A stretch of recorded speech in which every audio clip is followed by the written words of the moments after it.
Bismillahirrahmanirrahim. Assalamualaikum warahmatullahi wabarakatuh. Waalaikumsalam warahmatullahi wabarakatuh. Yang terhormat Ibu Indri selaku dosen pengampu, yang saya banggakan teman-temanku semuanya. Yang pertama-tama, marilah kita panjatkan puji dan puji syukur kepada Allah Subhanahu wa taala yang dimana telah memberikan rahmat, barokah, inayah, nikmat sehat, nikmat sembah kepada kita semuanya, sehingga kita bisa mengikuti Zumba hari ini dengan keadaan sehat walafiat. Salawat serta salam semoga tetap tercurah dari junjungan kita baginda Nabi Muhammad Sallallahu alaihi wasallam. yang dimana kita nantikan syafaatnya di yaumil qiyamah. Sebelumnya, izinkan saya untuk memperkenalkan kelompok kami. Kami dari kelompok 4 yang akan mempresentasikan konsep komunikasi umum. Penjelasan yang pertama akan dijelaskan oleh Saudara Asya. Waktu dan tempat kami persilahkan. Yang pertama, komunikasi sebagai interaksi adalah bagian di mana setiap individu memanfaatkan simbol-simbol untuk menciptakan dan menginterpretasikan makna dalam segi yang terkait dengan mereka. Komunikasi interaksi terjadi karena keadaan bagian atau pertukaran informasi selang satu individu dengan individu lainnya. Yang kedua, sebagai transaksi, model komunikasi transaksional menggarisbawahi pengiriman dan penerimaan pesan yang berjalan sebagai sambung-menyambung dalam sebuah episode komunikasi. Komunikasi bersifat transaksional mengatakan bahwa bagian tersebut kooperatif.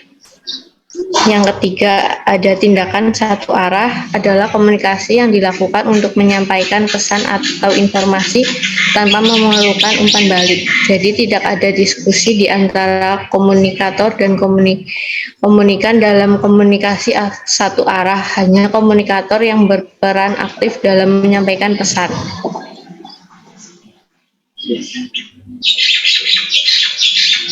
Untuk yang selanjutnya akan dijelaskan oleh Saudara Arkan.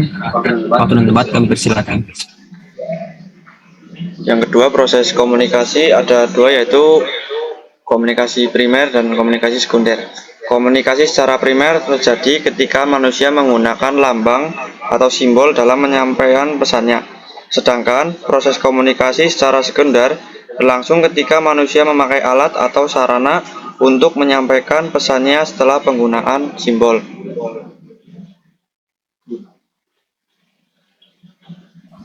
Untuk yang selanjutnya akan dijelaskan oleh Saudara Ratna. Waktu dan tempat kami persilakan.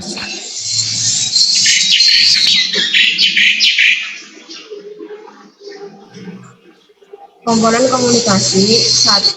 Source atau pengiriman, atau encoder atau sender. Dalam proses komunikasi, yang menjadi sumber komunikasi adalah sender atau pengiriman pesan. Dengan demikian, untuk menjadi komunikator yang baik, terdapat beberapa hal yang harus kita pertimbangkan. Di antaranya adalah: 1. Kita harus mengenali siapa yang menjadi komunikator atau penerima pesan. 2. Pesan yang akan kita kirimkan kepada komunikator atau penerima pesan. 3. Kita juga harus memahami mengapa kita mengirimkan pesan kepada komunikator atau penerima pesan. 4.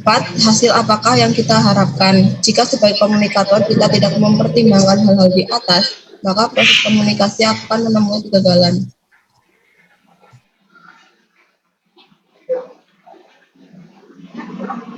Untuk yang selanjutnya akan disampaikan oleh Saudara Agis. Waktu dan tempat kami persilakan.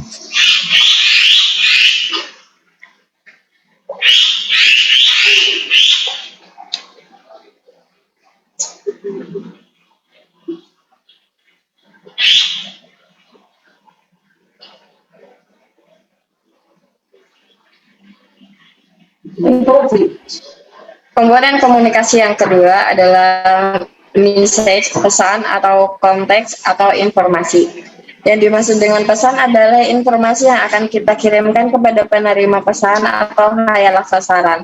Pesan yang kita kirimkan dapat berupa pesan-pesan verbal maupun pesan non-verbal. Agar pesan menjadi efektif, maka komunikator harus memahami sifat dan profil penerima pesan atau hayalak sasaran, kebutuhan hayalak sasaran, serta harapan dan kemungkinan respon yang diberikan oleh penerima pesan atau hayalak sasaran terhadap pesan yang dikirimkan.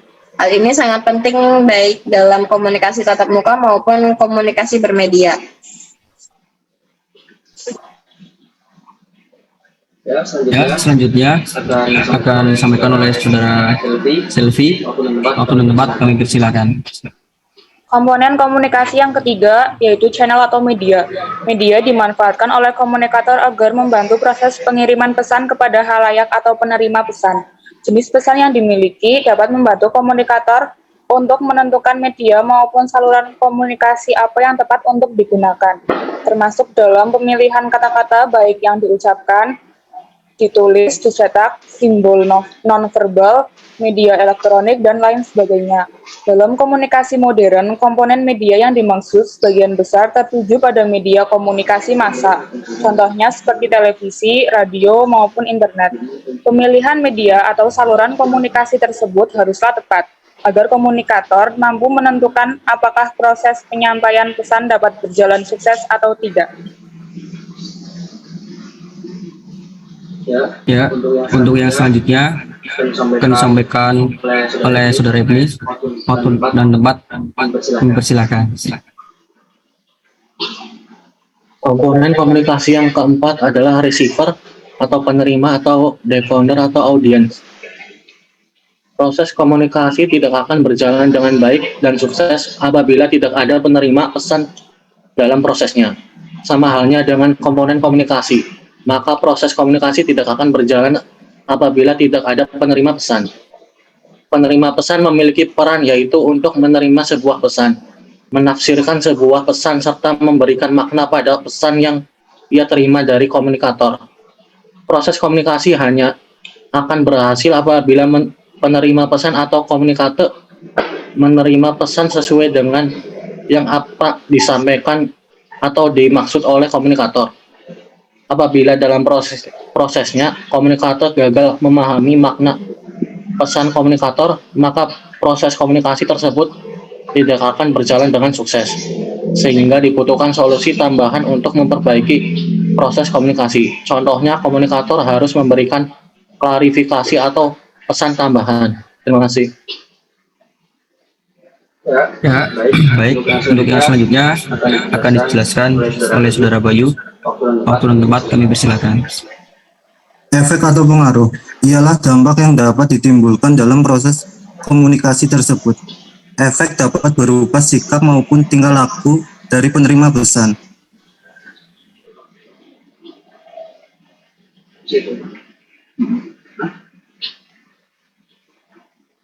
Baik. Untuk yang selanjutnya, lingkungan yang nyaman dapat mengaruhi komunikasi menjadi lebih efektif.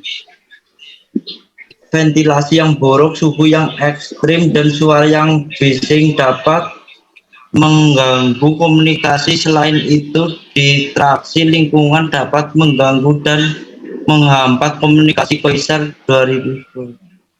Baik. Untuk yang selanjutnya akan disampaikan oleh saya sendiri, Pandu Adi Prakoso. Jadi fungsi komunikasi sebagai komunikasi sosial yaitu mengisyaratkan bahwa komunikasi itu penting untuk membangun konsep diri, aktualisasi diri, untuk kelangsungan hidup, untuk memperoleh kebahagiaan, terhindar tekanan dan ketegangan. Baik yang selanjutnya akan disampaikan oleh saudara Willis. Persilakan.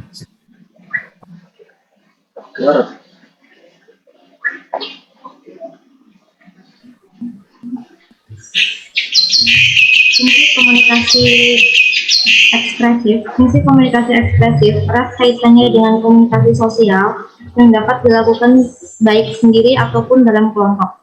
Komunikasi ekspresif tidak otomatis mempengaruhi orang lain, namun dapat dilakukan sejauh komunikasi tersebut menjadi instrumen untuk menyampaikan perasaan-perasaan emosi kita. Perasaan-perasaan tersebut dikomunikasikan terutama melalui komunikasi nonverbal. Fungsi komunikasi ritual Fungsi komunikasi ritual berkaitan erat dengan komunikasi ekspresif, di mana komunikasi ritual biasanya dilakukan secara kolektif.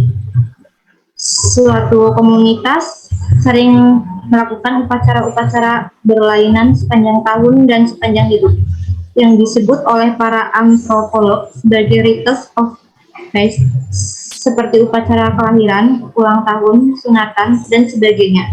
Dalam acara-acara itu, orang mengucapkan kata-kata atau menampilkan perilaku-perilaku simbolis. Baik, untuk yang selanjutnya akan dijelaskan oleh Saudara Sevia. Waktu dan tempat kami persilakan.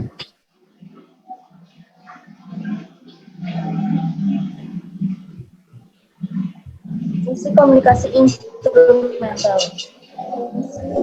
Jadi komunikasi yang bersifat instrumental, di mana fungsi instrumental didefinisikan sebagai komunikasi yang memiliki tujuan untuk menginformasikan, mengajar, mendorong, mengubah sifat, dan meyakinkan dan mengubah perilaku untuk melakukan tindakan dan juga menghibur.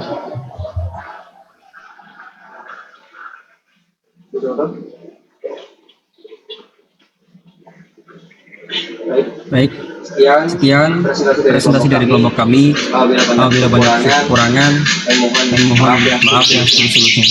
Terima kasih. Assalamualaikum warahmatullahi wabarakatuh.